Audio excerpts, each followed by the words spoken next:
ونعوذ بالله من شرور أنفسنا ومن سيئات أعمالنا من يهده الله فلا مضل له ومن يضلل فلا هادي له وأشهد أن لا إله إلا الله وحده لا شريك له وأشهد أن محمدًا عبده ورسوله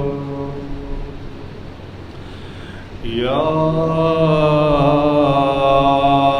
أيها الذين آمنوا اتقوا الله حق تقاته ولا تموتن إلا وأنتم مسلمون يا أيها الناس اتقوا ربكم الذي خلقكم من نفس واحدة وخلق منها زوجها وبث منهما رجالا كثيرا ونساء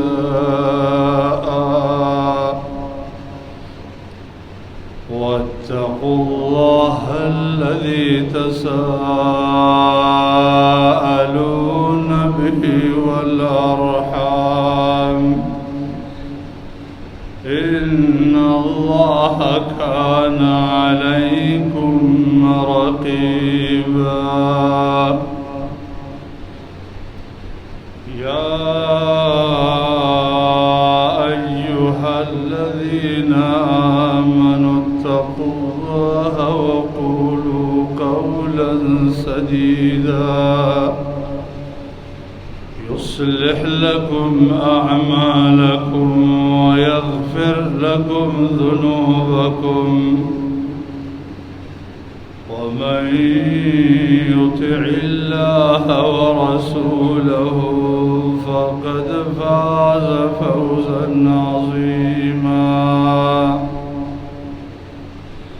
أما بعد فأعوذ بالله السميع العليم من الشيطان الرجيم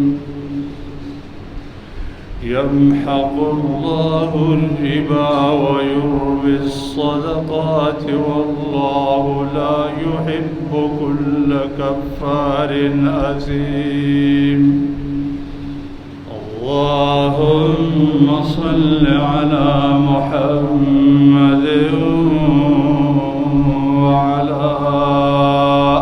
آل محمد كما صليت على إبراهيم وعلى آل إبراهيم إنك حميد مجيد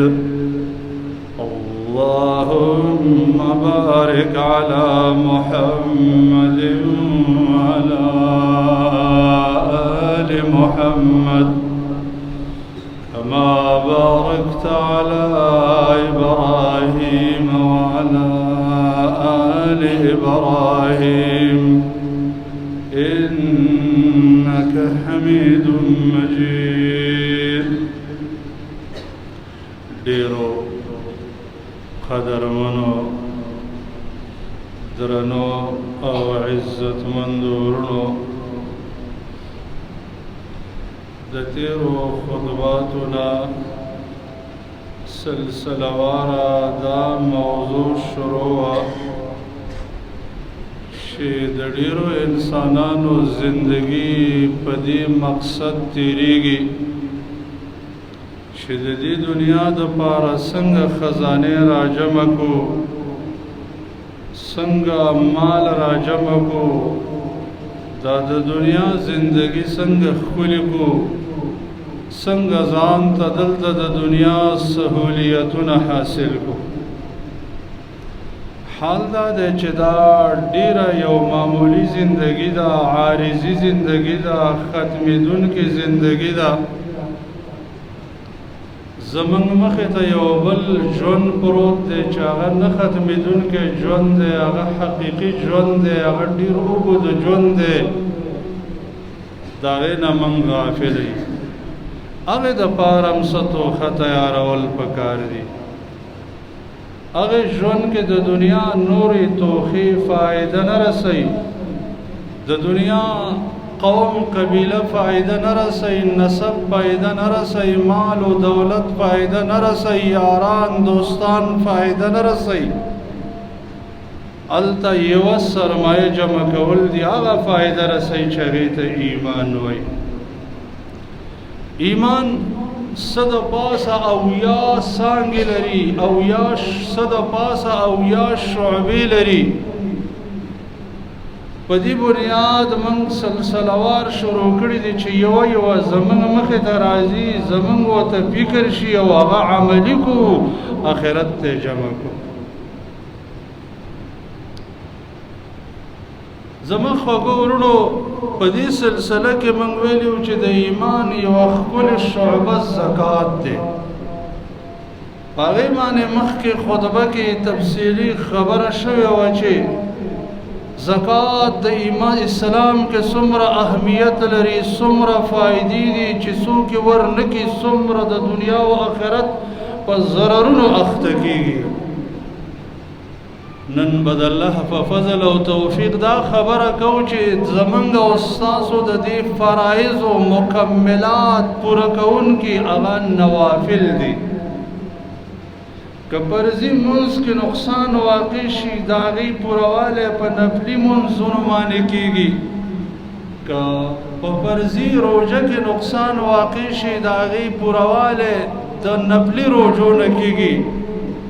نو که زکات کې زمونږ او ستاسو څه ناڅه نقصان واقع شي د هغې پورهوالی د نفلي صدقاتو نه کېږي. په دې وجه باندې زما خوږو ورونو په ژوند کې د ځان سره دا سوچ او فکر وکئ چې دا څنګه چې فرضي زکات موږ ادا کوو دا د الله حکم دی، داسې نفلي صدقات هم باید ورکو، دا هم د الله حکم دی. قرآن کریم کې الله رب العالمین موږ ته یو طریقه را ذکر کوي. طریقه هغه دا دی چې ډېر و خیر تاجر چې وي، ډېر و خیر تاجر کاروباري هغه په دې یریږي چې زما دا یو کار او روزګار دی، داسې نه چې دې مارکیټ باندې صحافت راشي، دا کار ناګهانه بند شي، دې کار کې لږ نقصان واقع شي، نو هغه د دې خپل دغه کار روزګار نه لږې لږې پیسې بچت کوي او دویم کار پې ځان له شروع کوي. په دې وجه که په دې کار څه آفت راشي نو ما به تیار بل کار شروع کړی. قرآن کې الله موږ ته د مثال په طور باندې دا طریقه ذکر کوي. فرمایي چې یو انسان دی، هغې په ځوانۍ کې یو ښکلی باغ لګولی دی. دې باغ کې هر قسم میوې دي، انګور دي، کجوري دي، هر قسم میوې پکې دي. باغ ډیره ښکلې ثمره میوه ګټه ورکوي. دا سړی چې کله بوډاوالي ته ورسېد او بچیانې دي، واړه واړه بچیانې دي، دې وخت کې ناګهانه په دې باغ باندې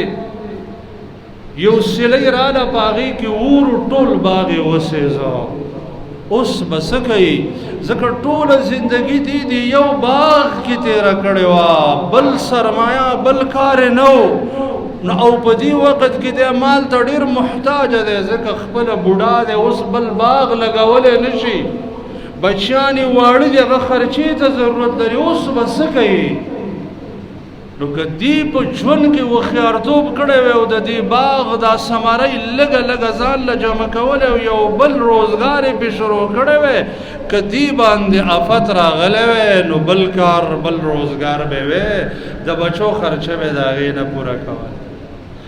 داسې زما خوږو ورونو زمونږ دنیا دا دنیا هم زمونږ دپاره یو باغ دی په ځوانۍ کې موږ او تاسو ټوله توجه دې دنیا ته ورکړه په دې باغ یو افت راځي چې هغه مرګ دی مرګ دا کار دا تجارت دا دنیا ختمیږي نو که هوښیار انسان وي او د دې دنیا نه لږ لږ غونته کې بچت کړی آخرت ته ساتلی آخرت ته نو الله نو دې معنی چې کله دغه افت د مرګ راشي او د دې دنیا دا سرمایه ختم شي او مخکې بل ژوند شروع شي هغه له به د جمعواري کړي او هغه مال به بیا هغه توښه به د دې په هغې ژوند کې په کار راځي حدیث کې هم دغه مقصد ته اشاره ده او د صدقې حقیقي معنا موږ ته راښیي چې د صدقې حقیقي معنا دا ده چې د دې دنیا د آفتونو نه څه حصه راخیستل د آخرت په اکاونټ کې جمع کول او کله چې سړی هلته سخت محتاج شي بیا یې د دغې ذخیرې دغې سرمایې نه فایده اخیستل یو مرسل روایت کې راځي امام مالک رحمه الله موطا کې نقل کړی دی وایي چې رب کائنات فرمایي اے د آدم علیه السلام بچیا ما سره زما په داسې خزانه کې لږ څه جمع کا چې په هغې خزانه باندې اور نه راځي چې اور هغه وسیځي اوبو سیلابونه پې نه راځي چې هغه غرق کي څوک هغه غلا کولی نه شي هغې اکاونټ کې هغه خزانه کې هغه ذخیره کې لږ څه جمع کا زه به په هغه ورځ دله درکم چې ستا ورته سخت ضرورت وي یوازې دا نه چې څومره دې جمع کړه هغومره به درکړي نه حد اقل یو په 200 چنده باندې به درکړي که تا 1 روپۍ نن جمع کړې ده هغه ورځ به 200 روپۍ درکړي حد اقل او زیت له څه اندازه نشته بلکې بعضې داسې صدقات دي چې هغه کروڑونه چنده غټېږي کروڑونه چنده ترقي کوي لکه حدیث کې د هغې یو مثال ذکر شوی دی چې نبی کریم صلی الله علیه وسلم فرمایي من تصدق بعدل تمرة من كسب طيب ولا يقبل الله إلا الطيب إلا يقبلها الله عز وجل بيمينه فيربيها لأحدكم كما يربي أحدكم فلوه حتى تكون مثل الجبل کم یو انسان چې د الله په نوم باندې د یوې کجوري په مقدار صدقه ورکړه الله یې په خپل خلاص کې والي خلاص هغه داسې لویی داسې تربیت یې کوي او داسې لویی لکه تاسو چې د اسپې بچی ډېر په مینه باندې لویوئ تر دې چې هغه د غر په مقدار شي نو یو غر د کجوري نه کروڑونه چنده غټ دی تا دنیا کې د الله په نوم باندې یو کجوره وا درکړې ده او آخرت کې به تا ته د یو غر ثواب میلاویږي د یو غر داسې ناشنا ذخیره ده د رب کائنات چې یو صدقه پکې په کروڑونو اربونو کربونو چنده غټېږي لکه غر د یوې کجوري نه څومره لوی دی حقیقی طور باندې که یو انسان د صدقې حقیقي مطلب ته وګوري نو یقیني خبره ده چې دا صدقه به دې له ډېر مزه ورکړي امام ابن قیم رحمه الله د یو حدیث په شرح کې ذکر کوي چې نبی کریم صلی الله علیه وسلم فرمایي وان الصدقه لتقع في كف الرحمن قبل ان تقع في كف المسكين والصدقه چې ته د مسکین لاس ته غورځې دا د الله لاس کې مخکې واقع شوي که یو صدقه کوونکی د دې خبرې تصور وکړي چې زه د الله سره معامله کوم او د خپل مال رالم او د الله سره امانت قدم او سشه چې د الله سره امانت کې خودل شي هغه حفاظت کوي نو دی اخستون کې نه بعد ورکون کې لا دا صدقه ډیره بزور کی اخستون کې خو په د دنیا سنا ضرورت پر شو خو ورکون کې به وای چې زمان نن د رب سره معامله وشو د رب سره او باغ خزانه کې په هغه ذخیره کې مې د خپل صدقه ذخیره کړ چې هغه نه سوځي نه غرقېږي نه غلا کېږي او چې سخت ضرورت رااله الله به ما ته راکړي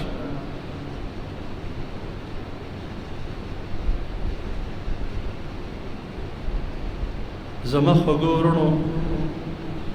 ډیر کرته منګه او تاسو یو نیک انسان یو صالح انسان چې وینو نو ورته ویو چې موږ په دعا کې یاد ساته ما مې راوه یقیني چې د نیکانو خلکو نه د الله د بندگانو نه دعا خستلم یو ښه کار دی خدا ته چې چا باندې عقیده لري دا به یا حقیقتا نیک انسان وي او یا به حقیقي نیک انسان نه تا ته به نیک کاری یا به ته په دعا کې وریاد شي او یا به په دعا کې ته هیر شي او یا به داغه دعا قبول شي او یا به قبول نشي زما خو ګورونو یو مخلوق دی چې الله د هغه بهترین صفائی بیان کړی دا چې هغه حقیقي نیکان بندگان دي کرام بررا لا يعصون الله ما امرهم چې هغه ملائکه دي هغه چې څه کوي د الله په حکم کوي قرآن کې الله وایي وما نتنزل الا بامر ربک الله ته دا حکم کړی دی چې فلان انسان له دعا وغواړه او الله چې ته حکم کړی دی نو قبلی ځکه الله مهمل کار نه کوي هغه حکیم ذات دی دا هر امر هر کار د حکمت نه ډک دی نو که یو سړی غواړي چې زه د ملایکو د دعا مستحق وګرځم ملایک ما ته دعا وکړي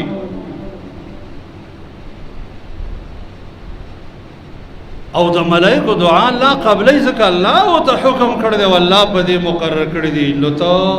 سبای وخت کې صدقه کوا چې تا ته د الله ملائکه دعا وکي او الله دې په مال حال کې برکت واچي او د دې صدقې عوضونه تعالی درکې عوضونه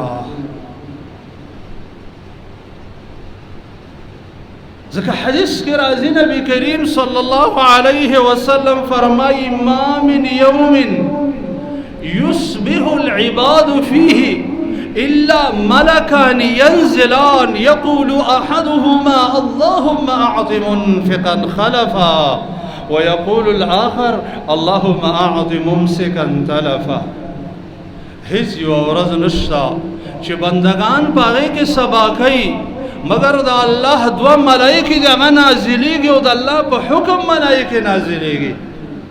یو ملائکه دعا کوي چې یا الله ستا په نوم څوک څه ورکوي الله د هغې عوضونه ورته ورکړه او دویمه خیرې کوي چې یا الله څوک ستا په نوم باندې صدقه نه ورکوي الله مال یې هلاک کړه ډېر وروڼه میشتې باغې تیرې شي کلونه تیر شي زندگی تیره شي د الله په نوم صدقه نه ورکړي الله په یو آفت راولي هغه ټول زندگی صدقه ته په یو دم باندې واخلي دا انسان به سوچ کوي چې دا آفت په ما د کم ځای نه رالی دا په دې وجه رالی چې تا په ژوند کې صدقه نه وکړې تا د الله په نوم باندې څه شی نه ورکړي دي ملایکو تا ته خیرې کړې وي چې الله تباه یې که مال یې هلاک که هلاک که هلاک که د هغې خیرو اثر دا دی چې په لکونو په کروڑونو آفت دته در ورسېده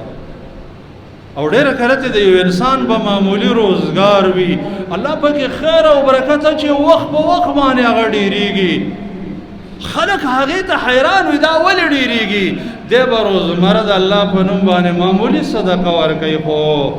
د دې ملایکو د دعا مستحق به ځان ګرځئ په معمولي کار روزګار کې الله برکتونه واچوي استعمال کې خیر راشي مالی زیات شي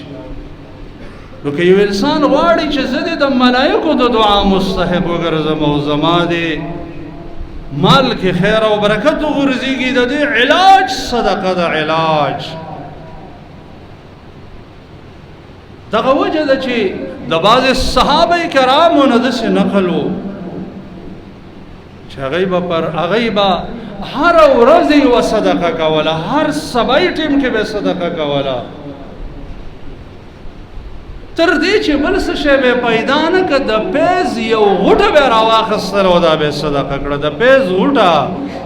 الله فقیر نه دی غنی ذات دی خو صرف زمونږ د عزم زمونږ د مینا زمونږ د الله حکم ته لبیک دا د الله په کار دی مالونه د الله په کار نه دي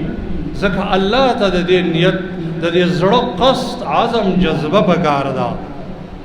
الله تعالی ولکن ينظروا ما فی قلوبکم زړه کې چې کومه جذبه ده هغه ولو که یو کجوره ده کنه یو کجوره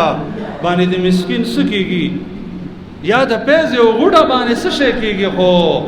دا جذبه وه چې د الله نبی فرمایلی دي چې ملایکې دعا کوي صدقه کوونکي ته چې ما صرف د ملایکو په دې دعا کې راشه نو د هغه نه پوښتنه وشوه چې ته ولې دا ځان باندې د روزانه لازم کړی ده چې یو صدقه کې په دې وجه چې د ملایکو د دعا ځان مستحق وګرځوم او د ملایکو د خیرو نه بچ شم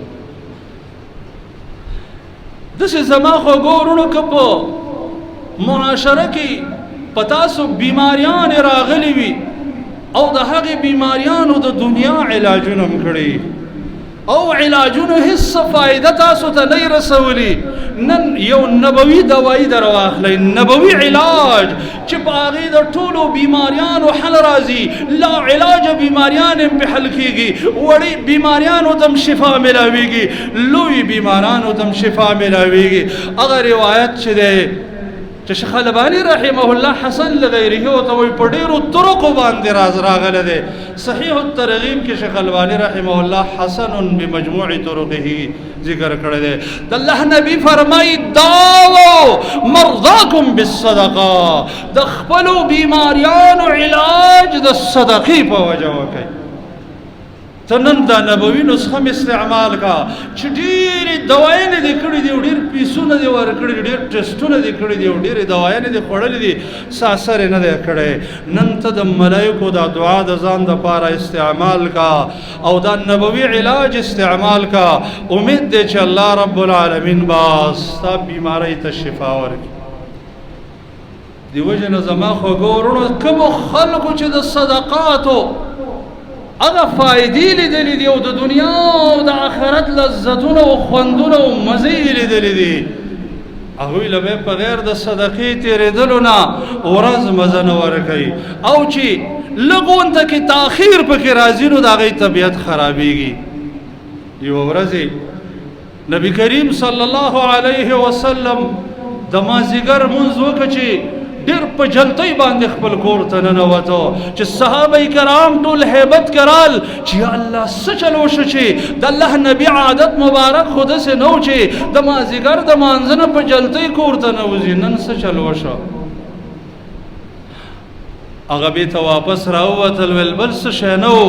کور کې لږ سره زر پاتې وو ما وویله چې دا صدقه کوي چې شپه په دې باندې زما کره تېره نه شي د شپې نه مخکې د الله په نوم باندې صدقه کوي او د الله د نوم نه قربان کوي دی وجه نه صدقې ته صدقه ویلی کېږي چې دا د ایمان د صدق دلیل دی رښتینی مؤمن هغه څوک دی چې مال د الله د نوم نه قربان کړي وجه دا ده چې مال په ډېر تکلیف ګټل کېږي ډېر علق پې ترېښېږي ډېر پې سړی نه ارامه کېږي ډېر ځان به پې راکلکې بیا جمع کې بیا د هغې نه وروسته د الله په نوم باندې صدقه کول دی وجه نه صدقه ورکول ډېر زور غواړي او شیطان په ډېر سخت زور کوي ډېر چې انسان د الله په نوم صدقه ورنه کړي تر دې چې یو حدیث کې راغلی دی چې بعضې اهل علمو حسن کړی دی چې اویا شیطانان په یو صدقه باندې چک لګوي چې مال د جب نه ونباسي ته چې صدقه ورکې د اویا شیطانانو جامې به ماتې نو بیا به صدقه وباسي دومره زور لري او یو صحیح حدیث کې د هغې یو بل مثال راغلی دی نبی کریم صلی الله علیه وسلم فرمائی وی د صدقه کوونکي او د بخیل انسان داسې مثال دی لکه دوه کسان وي په هغې د اوسپنو د کړیو زغرې کمیس وي چې هغه د اوسپنو د کړیو نه جوړ وي صدقه کوونکی انسان چې کله خپل لاس اوچتی چې صدقه وکم یو کړی د بلې نه کولاو شي تر دې چې دا کمیس یې داسې کولاو شي چې لاندې په ځمکه ځان پسې راښکاږي خپل جیب ته لاس کته کړي او صدقه وکړي بخیل انسان چې کله صدقه کولو اراده وکړي دا یوه کړی د بلې کړی سره مضبوط شي مضبوط تر دې پورې چې دا لاس یې د څټ پورې اونخلي لکه چا چې تړلی دا لاس د صدقې کولو وس او طاقت نه کېږي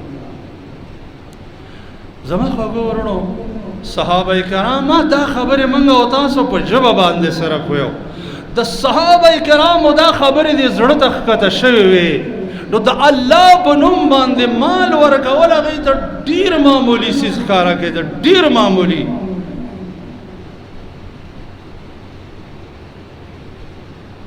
ابو طلحه رضی الله تعالی عنه یو جلیل القدر صحابي دی په انصارو کې د ډېر زیات مالو لیکن د یو باغ او مسجد نبوي ته مخامخ د الله نبی به هم کله هغه ته راته یې که ډېرې ښکلې اوبه وي او ښایسته مېوې وي ورپکې نو دا آیت یو ورځ ذهن ته رالی چې الله فرمایي لن تنالوا البر حتی تنفقوا مما تحبون تاسو نیکي نشئ حاصلولی یا د دې نیکۍ ثواب جنت نشئ حاصلولی تر دې چې محبوب مال صدقه نه کوي د الله نبی خوا ته رالی ویل یا رسول الله الله زموږ نه محبوب مال غواړي زما په مالونو کې محبوب مال هغه زما دا باغ دی مسجد نبوي ته مخامخ دی ته لاس راوګد که چې زه در سره بیعت وکړم چې دا مال مې د الله دپاره خرج کړه نبی صلی الله علیه وسلم چې هغه مال ورته معلوم و د هغې قدر و قیمت ورته معلوم و د هغې انداز ورته معلوم و تعجب وکړ بخ بخ ذلک مال رابح وح دا خو ډېر ګټور مال دی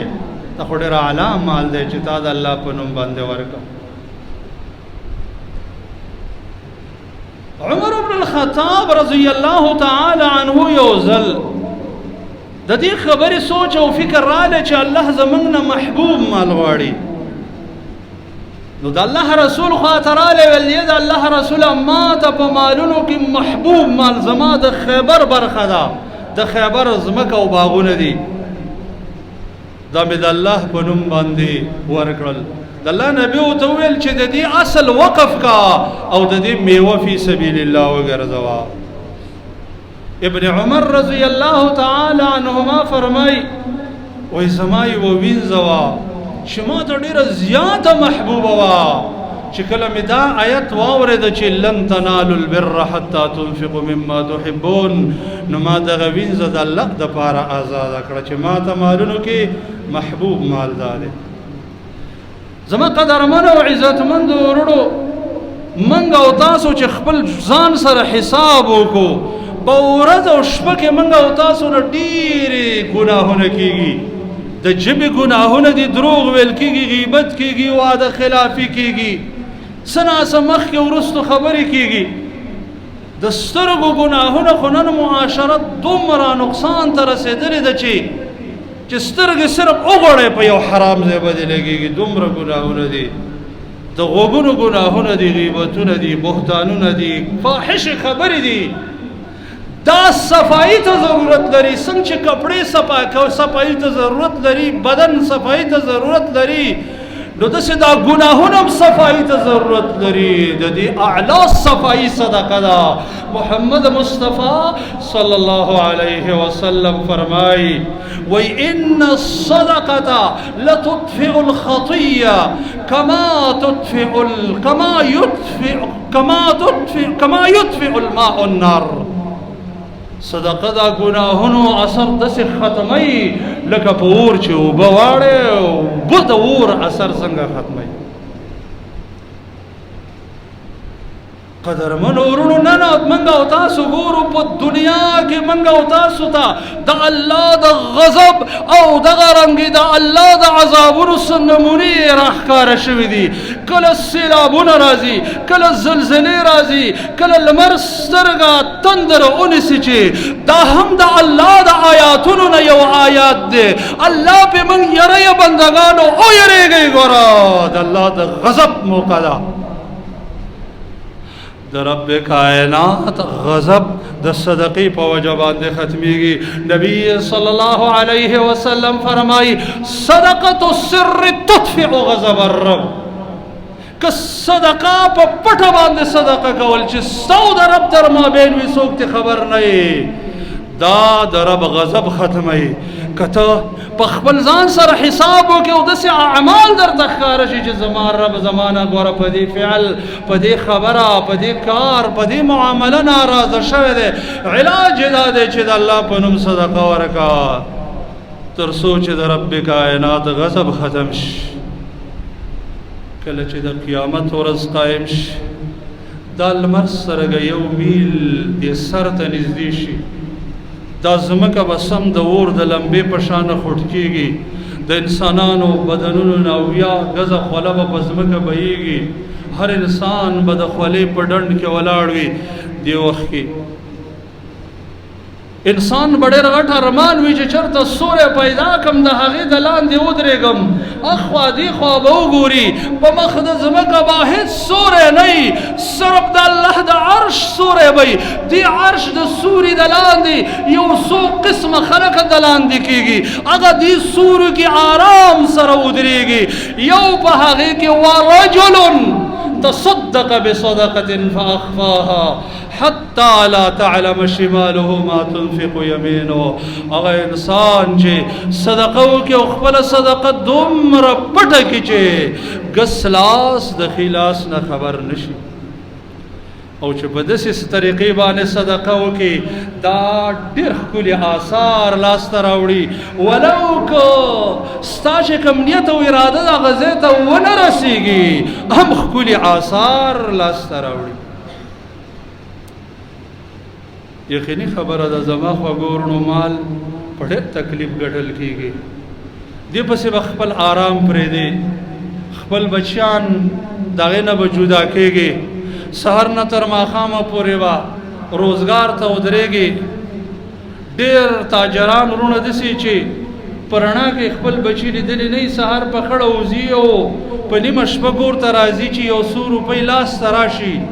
دا د الله رب العالمین د نوم نه قرباني کول ګرانه خبره ده. مخکې ذکر شو لکه د اویاو شیطانانو د جامې نه چې راخلاصې. لیکن که موږ او تاسو دې ته سوچ او فکر وکړو چې موږ د الله ډېر ګنهګار بندګان یو، او دا صدقه داسې ده لکه یو سړی چې یو جیل کې ګیر شي، جیل کې دشمنان یې راونیسي او ګیرې کې وجني، ورته وایي زما په مرګ به څه وکئ، پیسې به درکړم ما پرېږدئ. لکه څنګه چې حدیث کې راځي چې الله رب العالمین یحیی علیه السلام ته حکم کړی په 5 خبرو باندې چې دا بني اسرائیلو ته بیان کا. هغې 5 خبرو کې یوه خبره دا وه چې د صدقې داسې مثال دی لکه یو انسان دی دشمنانو په منډه کړی دی تر دې پورې چې یو ځای کې راونیسي، دا ورته ووایي دا قیدي دا بندي د دشمنانو ته وایي زما په مرګ به تاسو ته څه میلو شي، زه به تاسو له پیسې درکړم، فدیه به درکړم، جرمانه به درکړم، ما پرېږدئ.